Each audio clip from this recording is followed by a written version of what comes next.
And as soon as we left that town, dude, you know, you hear the artillery go,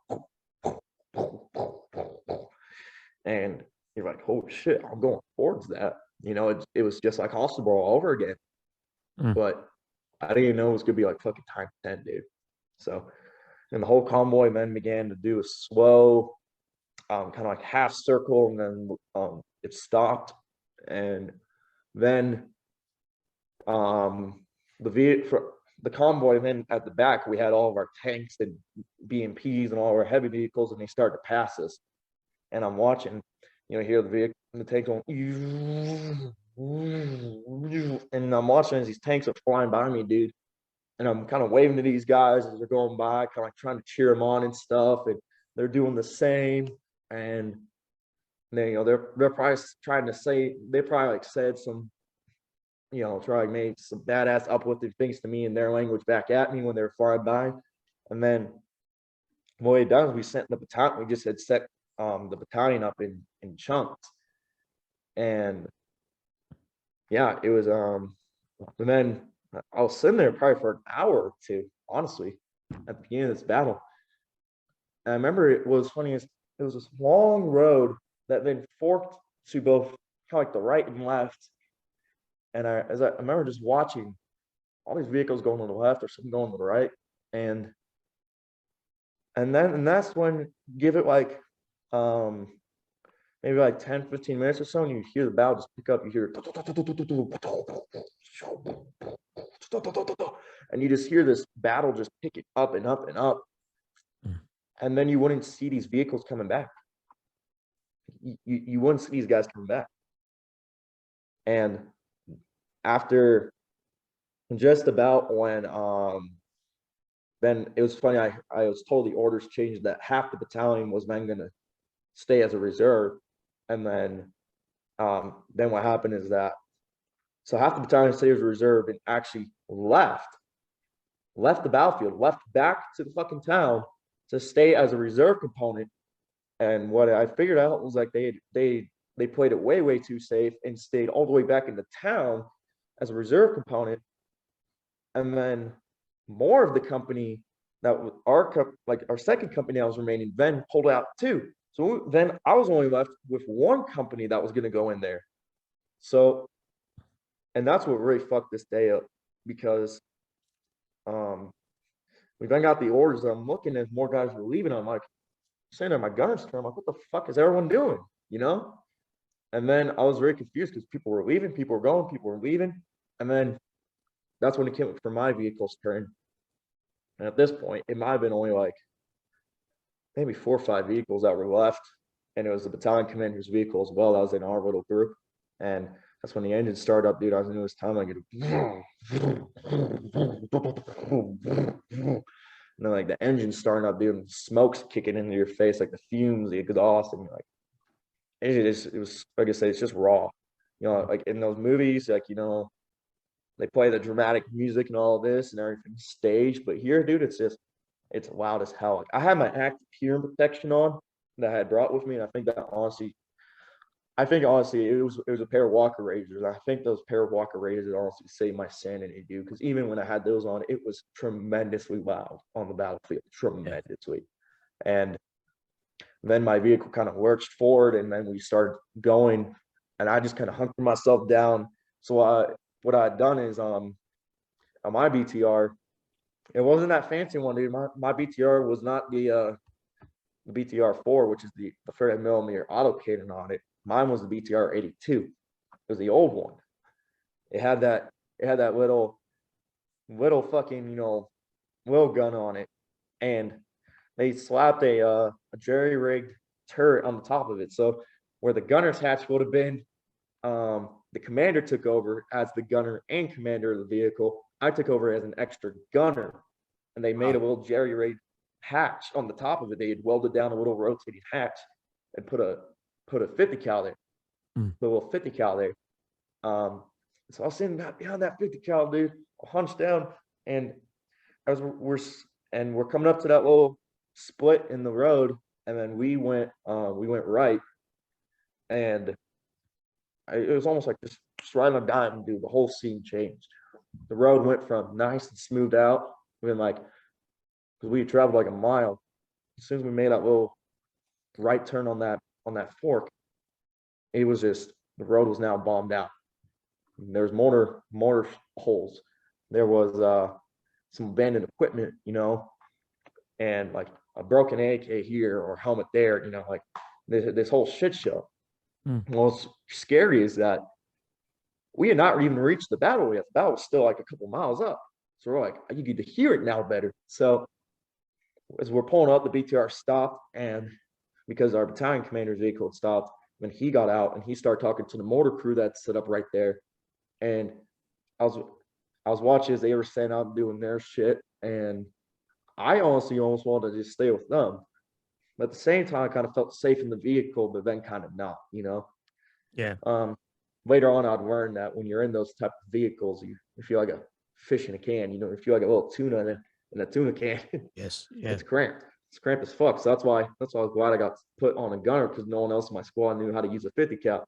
So I got put on the fucking 50 cal, which made me feel good. I had some open air. And then he was talking to that more crew, and then he looked at us and he said, he's funny. He looked at me, he saw me in the house, he's like, "Are you ready? Are you fucking ready? We're going to go down. Are you ready?" And then he started laughing and stuff. And with some of his other squad leaders, I was like, "Bro, fuck, what the fuck?" Yeah. So he hopped back in his vehicle, and we kept going.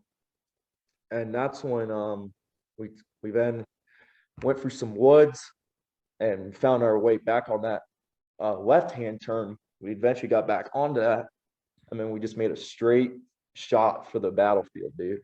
And as we're going by, like more and more, it got worse. Like there was a lot of dust being kicked up in the vehicle in front of me, so I had to kind of like turn my head like that, and I'm looking down on that road, and I could see as we're flying by, dude, just a helmet, a body, a helmet, like band equipment, some pile of blood right there, a shell hole, a fucking, and then there was one of our tanks, and that's what scared me, was one of our tanks that I'd watched go up ahead of us had already been destroyed. It was on fire. With the hatches open and everything, dude, and the corpses were still on fire too. And I was like, holy shit. Like I didn't even say a damn word, but in my mind, I'm like, holy fucking shit, dude. I'm looking at it with just the most shocked look on my face. And that's when and at this, it just still did not feel real. It just still did not feel real to me. Like I'm thinking like in my head, this isn't real. This isn't fucking real. It's not really that bad, right? And then right as we got just to the edge of that battlefield, dude, I saw this, like I thought it was Russian take it first, but I realized there was a tank facing away. So then I realized there was a tank facing away, and there was this tank that was kind of hidden back at some trees. And I was watching, it was almost like it's slow-mo, dude.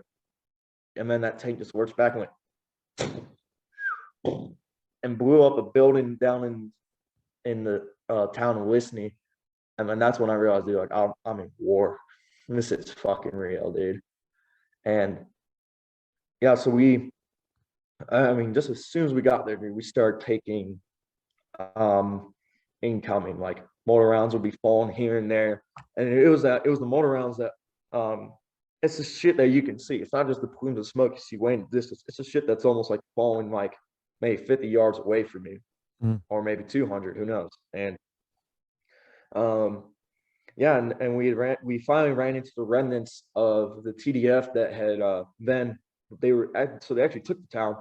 Then they were pushed out of it, and now they were caught in this middle point, because what happened is we didn't know is that they had this TDF unit zeroed in, so we had just joined them. So now we were zeroed in, and so I'm sitting there in the turret, and there's no vehicles anymore, dude. Like we were sitting on this little side of this ditch, our 5 vehicles, and then my battalion commander's vehicle pulled off, and he had a BMP go in the front, and then he pushed his vehicle back, and as we were waiting, the mortars just kept coming in, dude, and like I had 2 of them hit the trees that were right above us, and I just hunkered down, like and I heard him. I'm like, this active hearing protection really helped, because I could hear.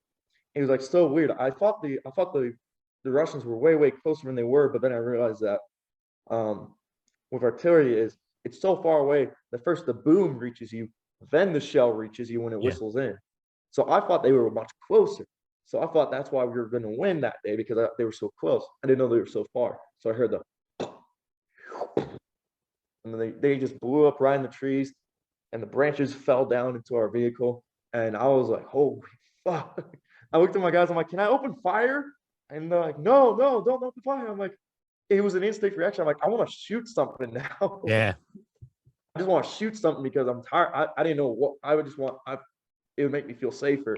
So as we were waiting, then we got our orders to my battalion commander looked around. He said he spoke in Ukrainian, and I think what it is he took command of the remnants of that TDF company, and then my guys dismounted, and Fokker looked at me and he said, "We're going to attack now. Remember, don't die." I mean, he got out, and they got behind the BTR, and then everyone started forming up, and we then slowly got out of that ditch, put ourselves on the road, and we're advancing slowly. But dude, it was like the most, what I felt like it was honestly like sheep to slaughter, because these guys didn't have any, tactics of anything. It was so primitive.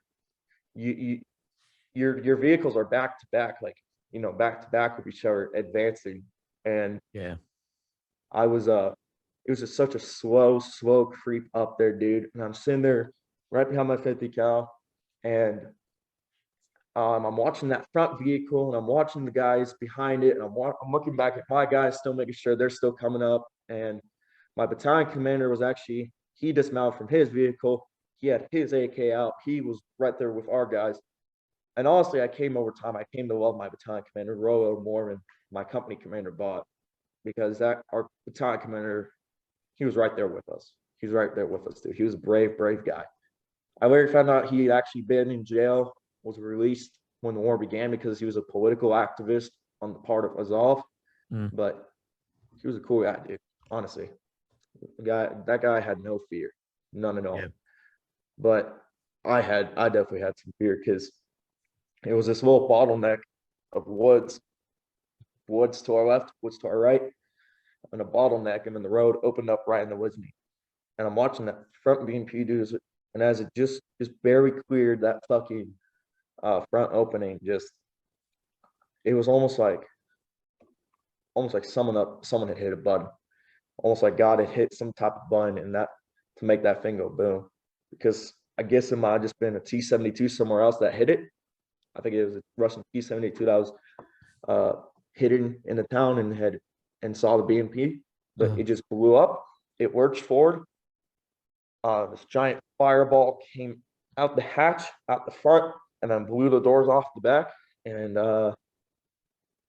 it killed everyone behind it, dude. And there was no whistle. I mean, there was no whistle. It just wasn't. It just happened so fast, dude. I was like so shocked. And then as soon as that happened, we started taking fire. I watched this guys were getting killed. I watched this guys just start hitting the ground, dude. Like they just, as if something that just pushed them over, dude. And I'm watching these guys get struck. And that BMP that got hit, then that turret went sky high, dude.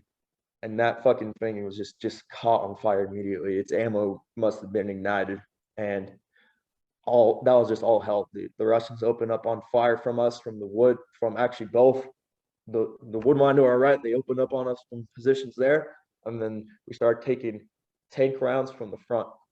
Fuck. The first BMP was gone, and the second BMP panicked and pulled off to the left and got hit in the side. And then the third vehicle, my battalion commander's vehicle, then started zigzagging out of there. And then there was my vehicle that was left. And my vehicle, my guy, the gunner, panicked. The gunner panicked. He fucking left the vehicle. He left the vehicle. The gunner panicked. I heard him cussing and swearing inside. He fucking jumped out, and the driver was sitting there like, what does he do? What do we do? And I told him, I was so scared, dude. I looked out and I said, back the fuck up, back the fuck up, back the fuck up, back the fuck. And my guys were sitting there behind me, they had heard explosions and stuff, so they were ready to fight. They couldn't see what was going on. And I looked back at them and I said, you know, get out, get out, get out, go, go, go, just get the fuck out of here, you know? And then that's when, you know, everyone in front of me, like some guys were trying to just take positions behind some of the burnt vehicles and open fire on the Russians in the wood line, but that wasn't working. Other guys were just fucking running and getting gunned down. And that whole time there, I'm sitting there, dude, I ain't fired a single round yet. I'm like, what the fuck do I do? I mean, I'm looking at my hands, and then, dude, I swung that fucking turret, aimed my fucking 50 cal, and just started doing this.